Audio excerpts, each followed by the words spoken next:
Art is a process where the destruction of the process is needed to move forward. Boundaries are required to guide you where to go and destroy them as they pass.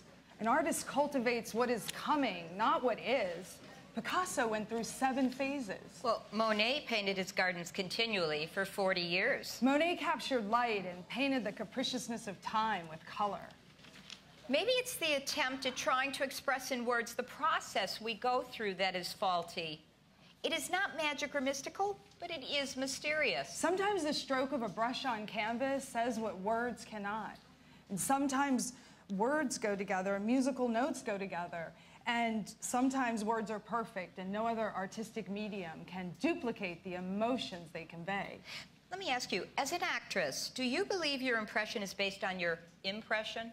Soon I hope to play the most beautiful woman in the world, Helen of Troy.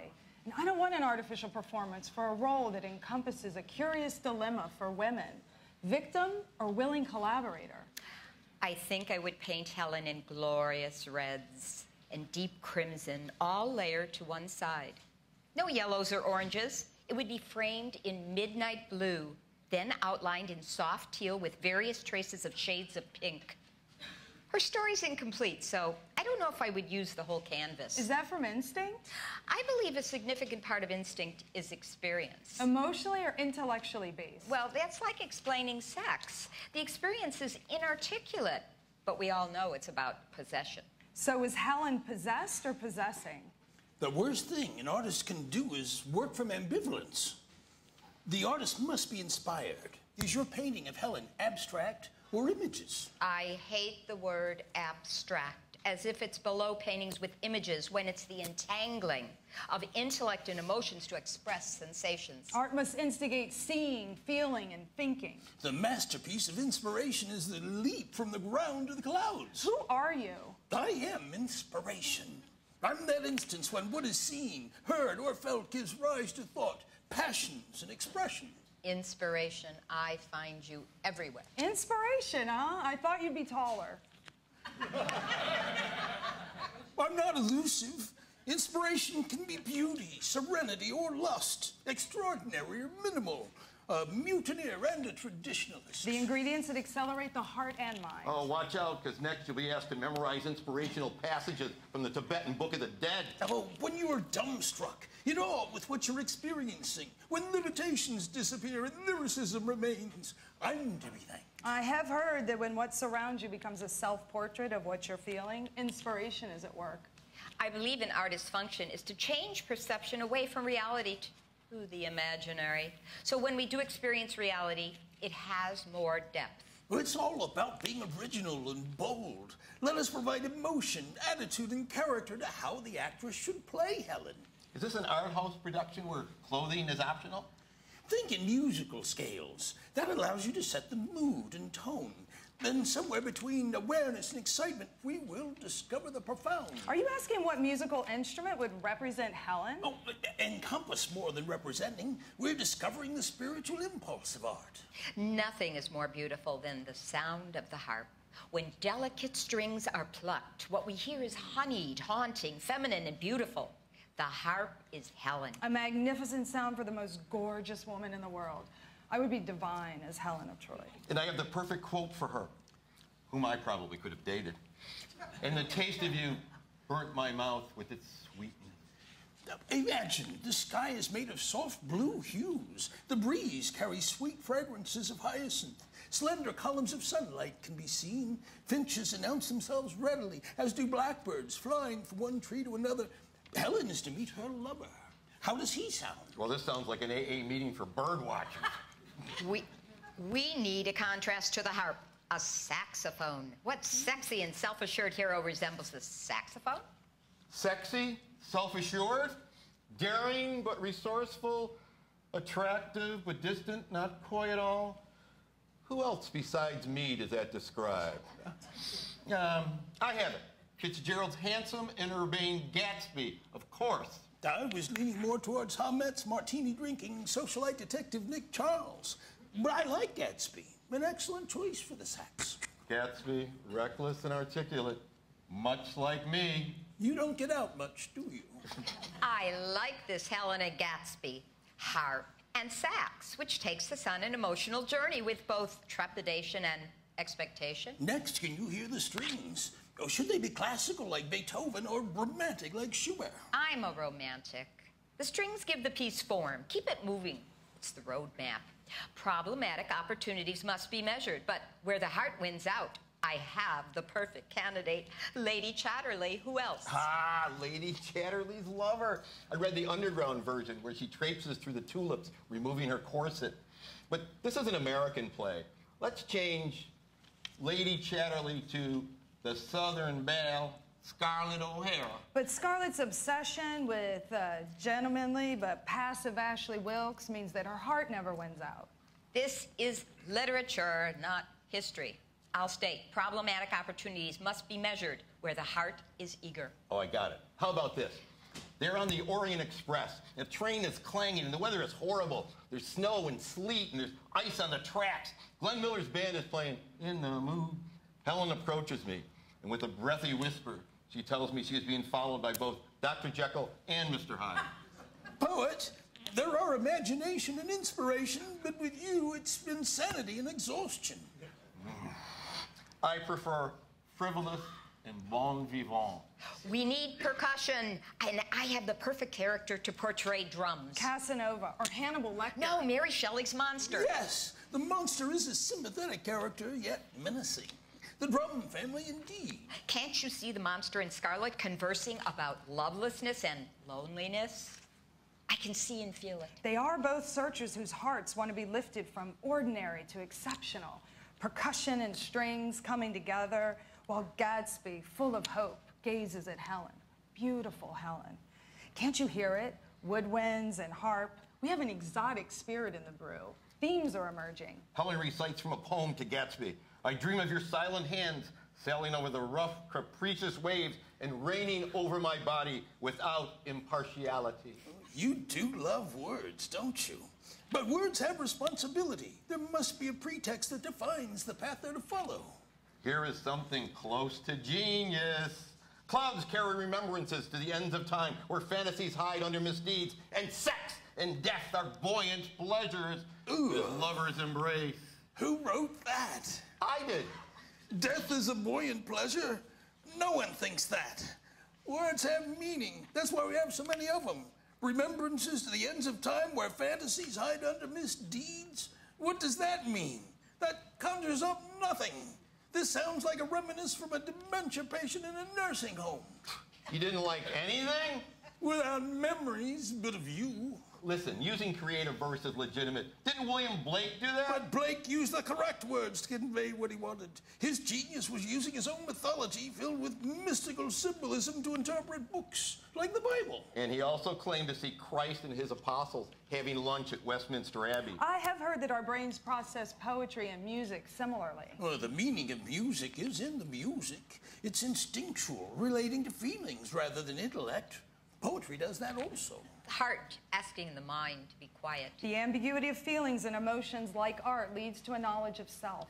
Time for a conflict. Like the sword fight between Robin Hood and the Sheriff of Nottingham. We need an antagonist. That means horns. They're a call to action, and that is antagonistic. I don't trust horns. Horns always seem to bust into a peaceful reverie. I know who horns are. Who's vain, handsome, and undoubtedly untrustworthy? He sleeps with his best friend's wife. The scoundrel Lancelot. You just know that Lancelot will befriend Gadsby to get at Helen. But the monster will confront him. Can't you hear the percussion? Lancelot takes out his sword and the beast is cut, but he fights on while Scarlet, violins peaking, tries to reason with both. Helen, the harp, the glissando from one pitch to another. Well, she's caught between Gadsby, who's indifferent to everything except possessing what he loves, and Lancelot, impulsive and utterly French. Can't you hear the instruments stirring together? Helen, beautiful Helen needs to be comforted. We need a calming interlude. We need a paternal figure. A piano.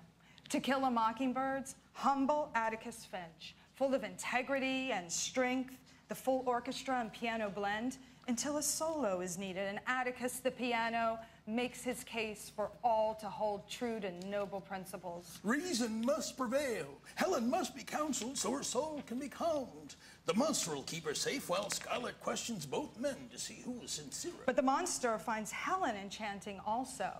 The beast, ungratified, singular. The drums, never romantic, striving to be mellifluous, so they work harder. But they only get louder and more frantic. Okay, listen, here's my version. It's night, and in the club car, Glenn Miller starts his upward climb to heaven with a trombone solo.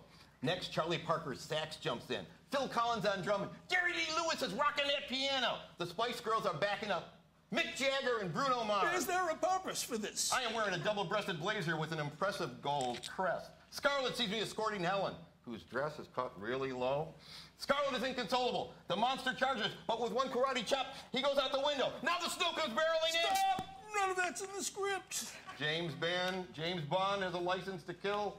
I have a license to improvise. I am a force you desire, and I do not give you permission to call yourself a poet. You need the comedic process, not the artistic one.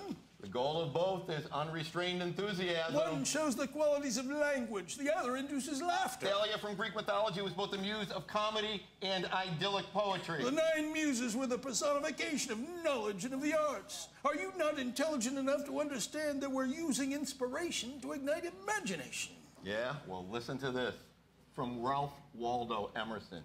Do not go where the path may lead. Go instead where there is no path, and leave a trail. I embrace the insight I'm gaining from the fanning of music into personalities. The harp analogy strengthens the term to describe Helen, the face that launched 1,000 ships. The sound of the saxophone is ambitious and optimistic. I definitely see that in Gatsby. Perfect. Use the laws of rational thinking to break down abstraction into collages of logic you string together until they resound with the script of truthfulness. Like all good stories, we need an unexpected surprise, the way Stravinsky changed ballet music. Our characters slice at each other, finding and exploiting their weaknesses and deficiencies.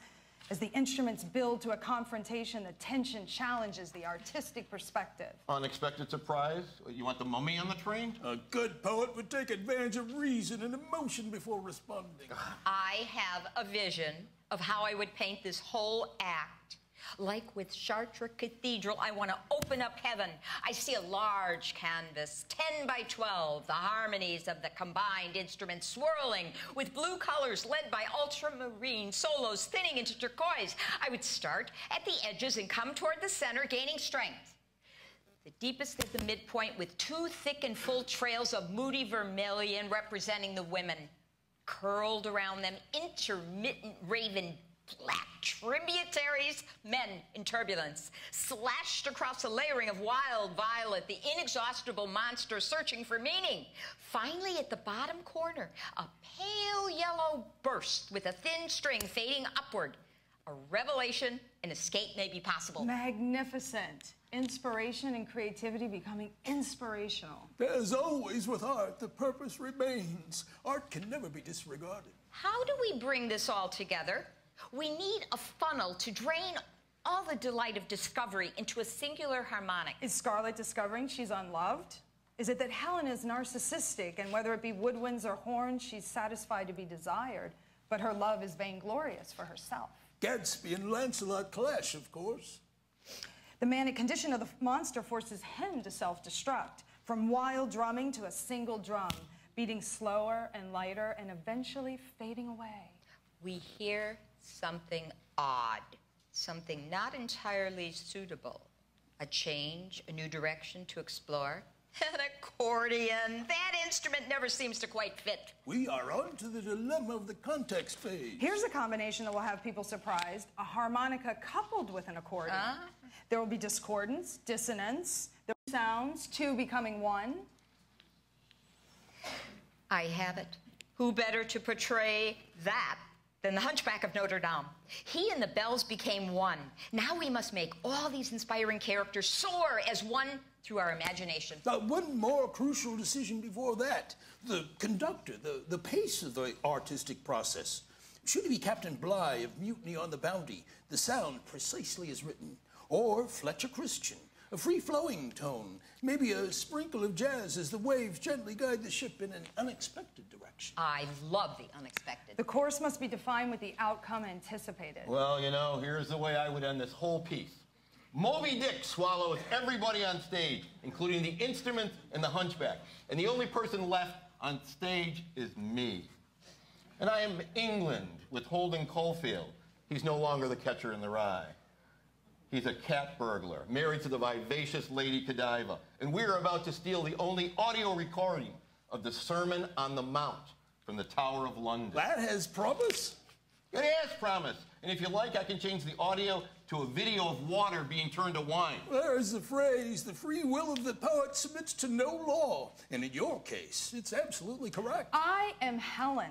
I understand when you pluck the strings of the harp, the vibration travels from the bridge to the soundboard where the sound is amplified and projected. The catalyst is a texturized tension as the length of the strings produces different sounds.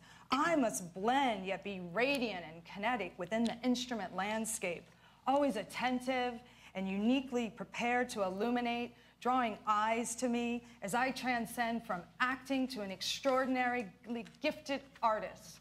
Bravo, you are Helen. Inspiration has flexed its compositional muscle. This is becoming more of a theatrical TED Talk than a play.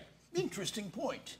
I think the painter and I will discuss privately whether this play or TED Talk has any theatrical merit. Poet, do you believe all artistic endeavors change the way we actually process experiences, visual descriptions, and emotions? Well, you know, the writer William Burroughs, he said, artists are the architects of change. I believe art is a continual exploration of self-expression. Push through your fears. Art is the dramatic you, real and demonstrative. Someone once said that if Dylan Thomas died, poetry would die with him. But it did not. And art did not die after Rembrandt's death, or dance after Nijinsky, or music after Bach. Maybe it's time for differing mediums of art to become this grand artistic garland where no physical sense or intellectual leap is ignored. I believe the most exquisite gallery would be filled with glorious stained glass walls where color and light, they would combine. With music, dancers, Singers, actors, poets. As artists paint your mind.